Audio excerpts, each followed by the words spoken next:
Eh bien, si nous nous fions excessivement à nos sentiments quand nous prenons des décisions, nous allons probablement faire beaucoup d'erreurs et nous allons rater beaucoup de bonnes choses que Dieu nous réserve. Restez à l'écoute pour en savoir plus tout de suite à l'antenne.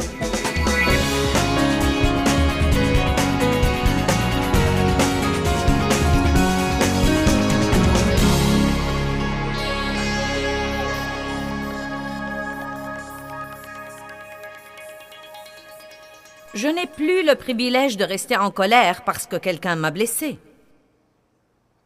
Je n'ai plus le privilège de réprimander quelqu'un simplement parce que je n'aime pas ce qu'il a fait. On demandera beaucoup à qui l'on a beaucoup donné. Et certains d'entre vous demandent à Dieu des choses qu'ils ne sont pas préparés à assumer parce qu'ils vivent toujours trop par leurs sentiments. Eh bien, supposons qu'une femme me dise « Eh bien, tu sais, je me sens vraiment attirée à cet homme. » Crois-moi, chaque fois que je le vois, c'est vraiment quelque chose. Je crois vraiment que c'est de Dieu. Je crois vraiment que Dieu me montre que c'est l'homme idéal pour moi. C'est l'homme qu'il me faut. Amen. Maintenant, tout d'abord, si cet homme est déjà marié, tu sauras que ce n'est pas de Dieu. Mais il y a des chrétiennes qui ne sont pas aussi intelligentes que ça. Je suis désolée, mais croyez-moi, c'est vrai. Puis elle commence à dire « Je crois vraiment que je n'ai pas épousé l'homme qu'il me fallait et maintenant Dieu essaye de tout corriger. » Oh, fichez-moi la paix.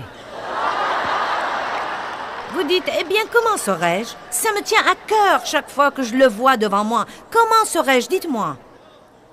Tu ne sais probablement pas, mais je vais te dire comment tu sauras. Si je te disais comment tu pourrais savoir ça te plairait, sais-tu comment tu peux savoir? Tu pries à ce sujet. Tu te tais, tu ne vas pas raconter à tous les autres ce que tu penses et ce que tu ressens. Et tu ne vas certainement pas dire au type, « Je crois que nous allons nous marier. » Non, mais beaucoup de gens font ce genre de truc. Même si tu es censé l'épouser, tu vas l'effrayer. Donc, priez à ce sujet, gardez votre bouche fermée, et maintenant écoutez et attendez pour voir ce que Dieu fera. Allez maintenant, si vous voulez vraiment la volonté de Dieu, vous n'aurez aucun mal à faire ça. J'ai dit que si vous voulez vraiment la volonté de Dieu, vous n'aurez aucun mal à faire ça. J'ai dit que si vous voulez vraiment la volonté de Dieu... Allez, si vous voulez vraiment la volonté de Dieu, vous n'aurez aucun mal à faire ça. Priez à ce sujet. Dieu est le Dieu de l'impossible. Si cette chose est vraiment bonne, Dieu vous mettra dans son cœur aussi. Dieu créera les circonstances. Ça peut en fait prendre quelque temps, mais tout sera bon et ça marchera finalement de la façon dont c'est censé marcher. Si vous vous fiez à Dieu, il n'y a pas un diable en enfer qui puisse vous empêcher d'avoir ce que Dieu veut pour vous. Je viens de vous donner un très bon conseil. Quand vous n'êtes pas sûr, il y a des choses que vous ne trouvez pas dans la parole. La Bible ne vous dit pas quand acheter une voiture. Il y a là-dedans des principes que vous pouvez suivre. Mais la Bible ne vous dit pas qui épouser. Elle vous dit qui ne pas épouser. Ne pas épouser quelqu'un sous un joug mal assorti. Ne pas faire les choses sur un coup d'émotion. La Bible nous dit beaucoup de choses, mais je reconnais qu'il y a des choses où nous devons prendre des décisions et... Vous savez, nous ne trouvons vraiment pas un passage ou un verset là-dessus. Donc, nous devons prier et demander à Dieu de nous donner une sorte de confirmation et il peut nous la donner de différentes façons. Nous devons vraiment nous fier à lui et être prêts à prier un peu plus. Les sentiments sont inconstants. Vous dites, que veux-tu dire par là? Ils sont trompeurs, irréguliers, changeants, instables. Ils sont également capricieux et imprévisibles. Cela veut dire que vous ne savez jamais ce que vous allez éprouver comme sentiment à un moment donné. Parce que les sentiments, comme vous le savez, sont très manipulés par nos pensées. Et la pensée est le champ de bataille. Satan peut nous introduire des pensées dans la tête. Il peut nous injecter des pensées dans la tête. C'est pourquoi nous devons connaître la parole de Dieu et détruire ces mauvaises pensées. Si vous êtes sûr que Dieu vous a dit de faire quelque chose, quand le diable commence à jouer avec votre pensée, vous ne devez plus y repenser. Nous voyons un exemple parfait dans la Genèse avec Ève et nous allons en parler ce matin. Ève savait ce qu'a dit Dieu. En fait, elle a dit au diable ce qu'a dit Dieu. Puis le diable lui a dit « Oh, sûrement, il ne voulait pas dire ça. » C'était presque comme s'il disait « Tu sais, Ève, tu dois vraiment y repenser. » Nous devons apprendre à suivre notre esprit et non pas à nous tuer à penser. Vous pouvez vous tuer à penser. Vous pouvez ressentir 1001 émotions en 30 jours sur un même sujet. C'est pourquoi nous voyons un tel manque d'intégrité. Nous voyons un tel manque de gens qui disent ce qu'ils vont faire et mettent la chose à exécution et font ce qu'ils ont dit. Parce que les gens s'engagent sur un coup d'émotion. Et même s'ils s'engagent comme étant menés par l'Esprit de Dieu, 2 jours plus tard, ils ne sentent plus l'envie de le faire. C'est exactement pourquoi la Bible dit qu'avant de commencer à construire une tour, vous devez calculer le coût et faire une enquête pour voir si vous avez de quoi la terminer. Dieu n'est pas satisfait de tous ces engagements changeants et de ces projets à moitié commencés et à moitié finis. Allez! C'est facile de commencer. Vous aviez la chair de poule à ce moment-là. Mais où serez-vous quand la chair de poule s'en va? Il n'y a ni applaudissements ni acclamations. J'aime les gens qui finissent la course. C'est très difficile aujourd'hui de trouver des gens qui restent dans un travail pour 15, 20, 25 ou même 30 ans. C'était la norme auparavant. Ça n'avait rien d'extraordinaire, mais ce n'est plus le cas. Et puis, il y a même des gens qui disent qu'ils vont faire quelque chose et ils le font pour 2, 3 mois, puis ils ne le font plus. Mais vous savez, je crois que vous tirez le plus grand profit de quelque chose par la répétition, en faisant la chose encore et encore et encore et encore et encore et encore jusqu'à ce que vous épuisiez le diable. Et il saura que vous êtes sérieux et que vous n'allez pas renoncer et que vous n'allez pas abandonner et que vous n'allez pas être un paquet de nerfs émotionnels qui dit oui, oui, lundi et non, non, mardi. C'est facile de s'engager à travailler dans la garderie quand le pasteur lance son appel passionné en faveur des chers bébés, jusqu'à ce que vous soyez là en 1 semaine où l'un d'entre eux a la diarrhée et vous êtes responsable des couches. Et puis, tout à coup, le travail à la garderie n'est plus votre vocation. Il y a des chrétiens qui changent de ministère toutes les 3 semaines.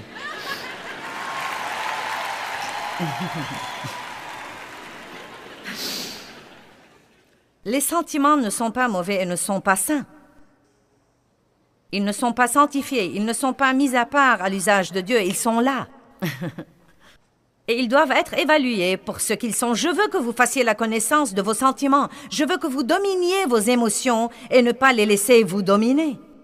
Je veux que vous les voyiez comme une partie de vous qui peut être agréable, qui peut être désagréable, mais ils ne doivent pas vous mener et ils ne doivent pas vous diriger. Vous ne devez pas leur permettre de vous dicter ce que vous devez faire et faire vos choix à votre place.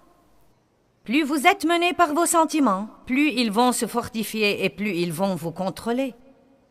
Mais si vous prenez la décision ce week-end de commencer à dire non à ce que vous ressentez, quand vous savez très bien que si vous dites oui à vos sentiments, vous devez dire non à Dieu. Peut-être que vous aurez une bataille pour quelque temps, mais croyez-moi, d'ici 1 an, vous serez différent. Et chaque fois que vous dites oui à la meilleure chose à faire et non à la mauvaise chose, votre chair va piquer une crise, mais une partie d'elle va mourir. Une partie de son emprise sur vous va mourir. Elle s'affaiblira un peu plus chaque fois que vous ne la nourrissez pas. Nous nourrissons la chair en y cédant. Nous nourrissons la chair non crucifiée en cédant à la chair. Mais chaque fois que nous ne la nourrissons pas, elle s'affaiblit un peu plus et elle s'affaiblit un peu plus. Quand je pense aux choses que je faisais dans le passé et comment je me fâchais contre Dave quand je ne me faisais pas à mon idée et que je ne lui parlais pas pour 1 semaine, 2 semaines, parfois même 3 semaines. Et j'étais tellement malheureuse. J'avais mal à l'estomac, j'avais mal à la tête, j'avais mal au cou, j'avais mal au dos, j'étais grognonne et j'étais grincheuse. Je ne regardais la télé avec personne et je dormais sur le bord du matelas pour qu'il ne me touche pas. Et quoi? Juste parce que je n'ai pas fait à mon idée. Ce n'est pas la liberté. Faire à son idée tout le temps n'est pas la liberté. Le monde pense que c'est la liberté, mais la liberté, c'est de pouvoir dire oui à Dieu et non à vous-même, et cependant être heureux bien que vous n'ayez pas fait à votre idée. Oui. Vous voyez maintenant une femme libre. Je ne dois pas faire à mon idée pour être heureuse. Il y a 2 semaines, j'ai demandé à Dave de faire quelque chose. Il m'a dit non. En fait, il allait jouer au golf un soir et je lui ai dit « Pourquoi tu ne restes pas avec moi ?» Il m'a dit « Non, je vais y aller. » J'ai dit « Oh !» Et au début, ça m'a plutôt frappé et je me suis dit « J'ai le choix maintenant. » Et ensuite, j'ai dit, à haute voix, il était déjà dehors, j'ai dit « Je ne dois pas faire à mon idée pour être heureuse. Je vais profiter de ma soirée. » Amen.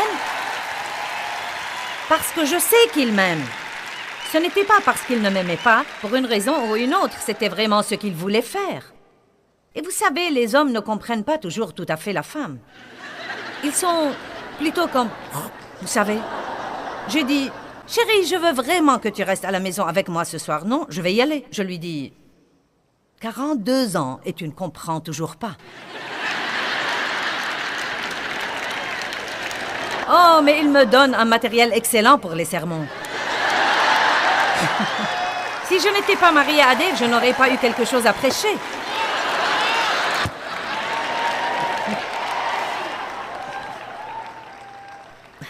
Nous sommes mariés depuis 42 ans et nous frisons les 43.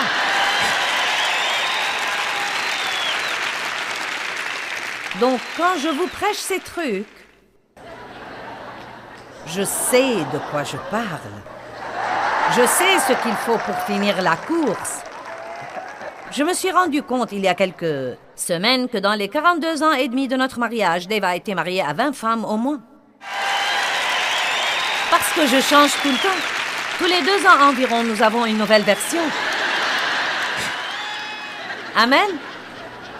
Mais c'est bon, n'est-ce pas? Nous pouvons changer, Dieu merci.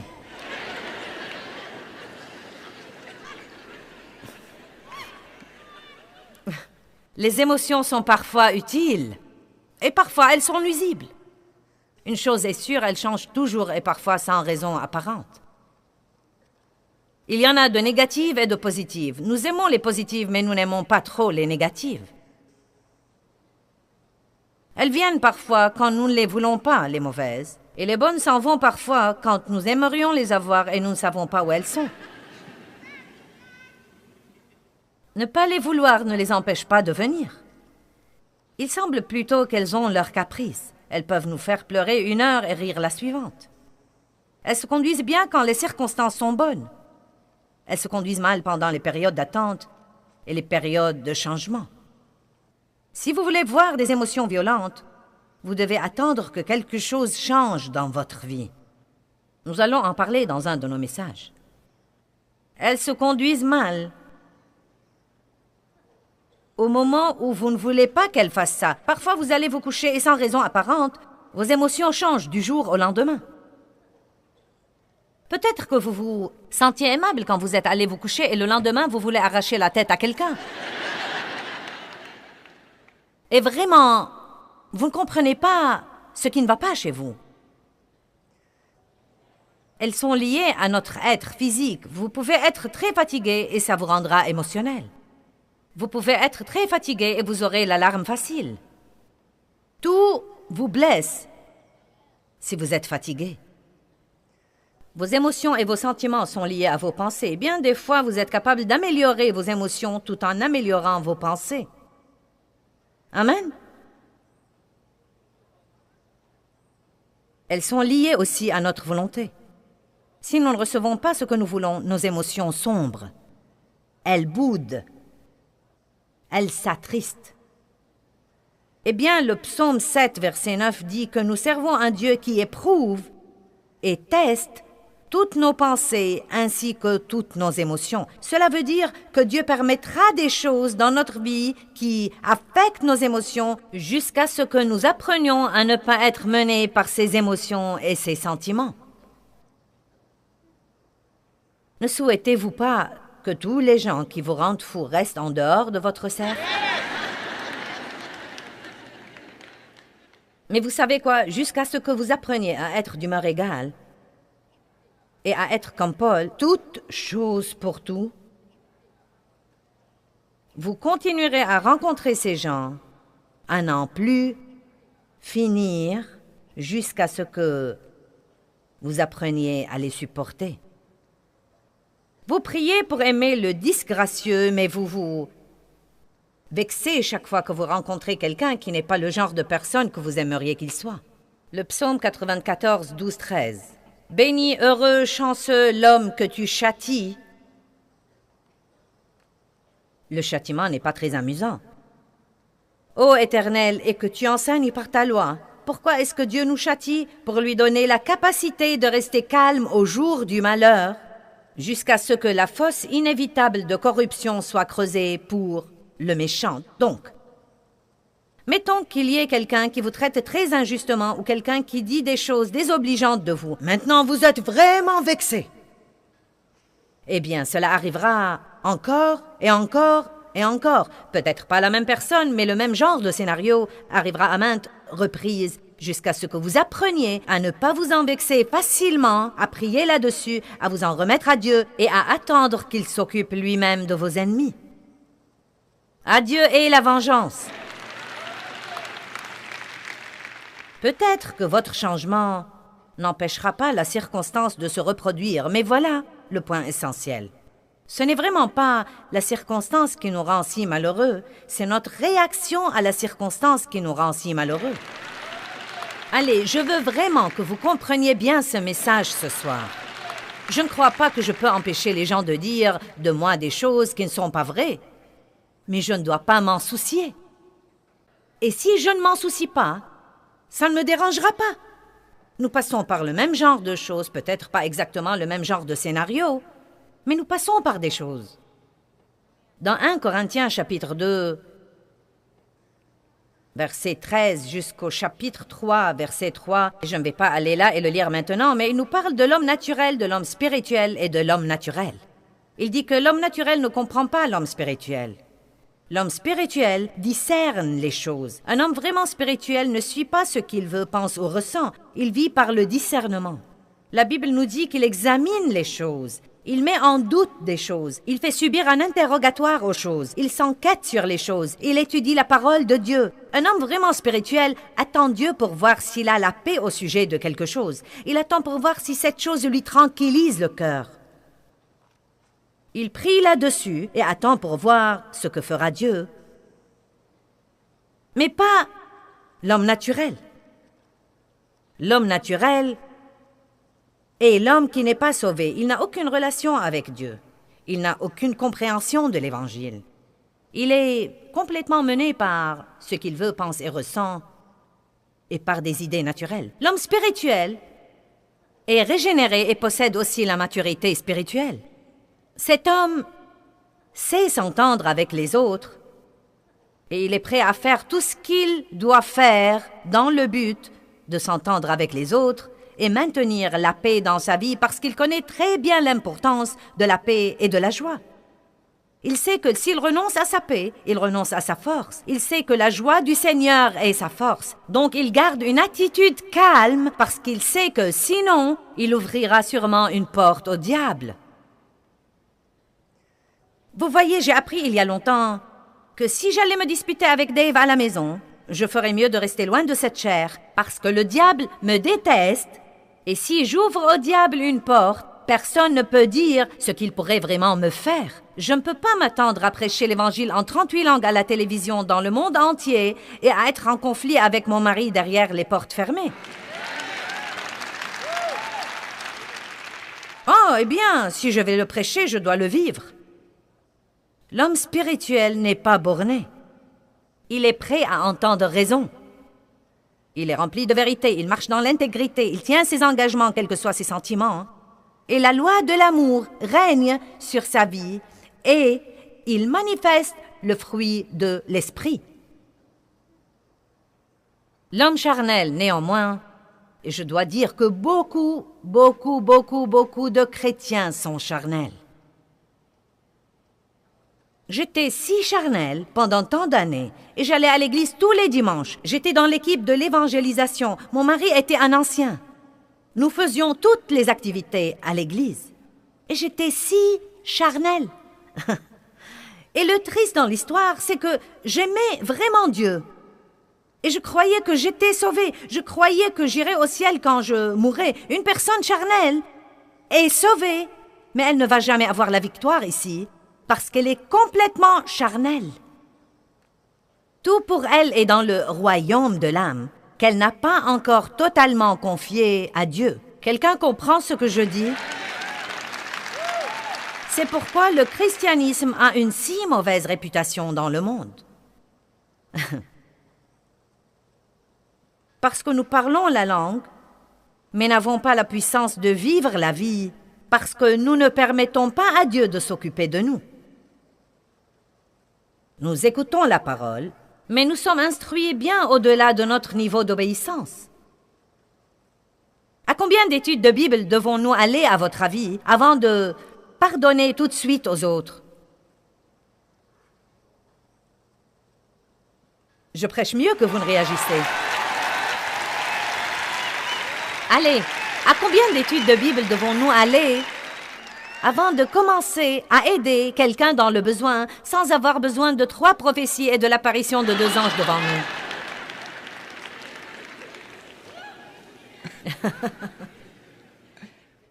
Ça va être amusant ce week-end. L'homme charnel est sauvé, mais il vit plus ou moins comme s'il n'a pas été sauvé.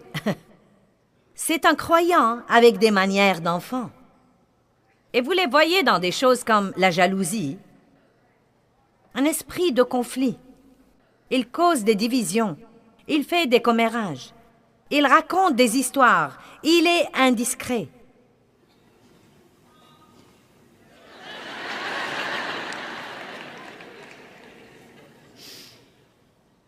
Il vit plus pour l'opinion des hommes que pour le Christ. Il manifeste la jalousie.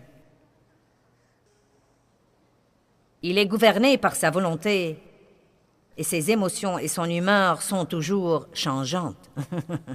1 Corinthiens 13, 11, mettons-le sur l'écran pour pouvoir le voir.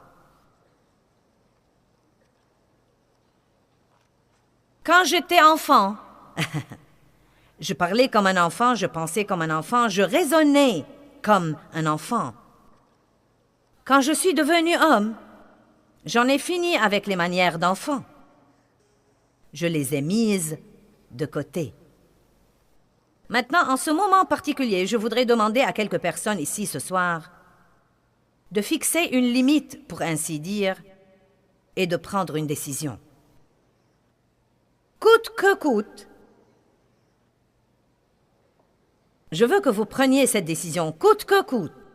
Aussi longtemps que cette chose va me prendre, je vais avoir l'humeur égale. Je vais dominer mes sentiments. Mes sentiments ne vont pas me dominer. Je vais moi-même gérer mes émotions et mes sentiments. Ils ne vont pas me dominer et me gérer. Et aussi longtemps que ça prenne, je vais apprendre à obéir vite à Dieu, indépendamment de ce que je pense, indépendamment de ce que je veux et indépendamment de ce que je ressens. Si je vais être chrétien, je vais être le chrétien dont Dieu peut être fier. Le chrétien à qui il peut faire confiance. J'en ai fini avec les attitudes et les manières d'enfant. Est-ce que quelqu'un est prêt à faire cet engagement ce soir?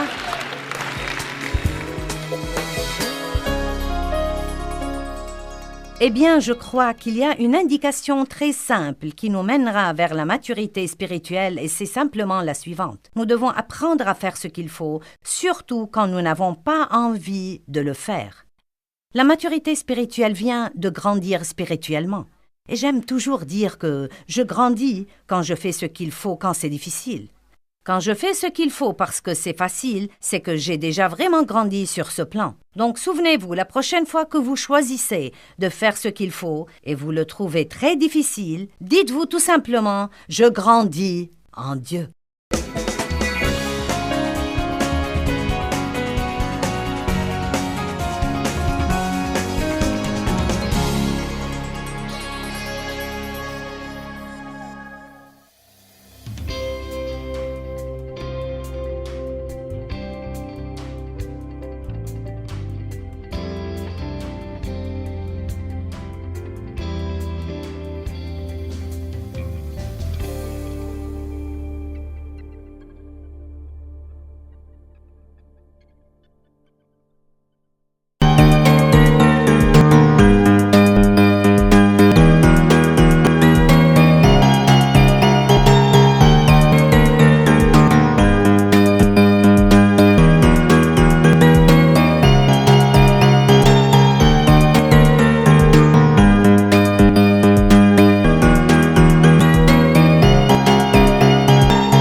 tôi xa quê bao năm tháng qua nhưng trong trái tim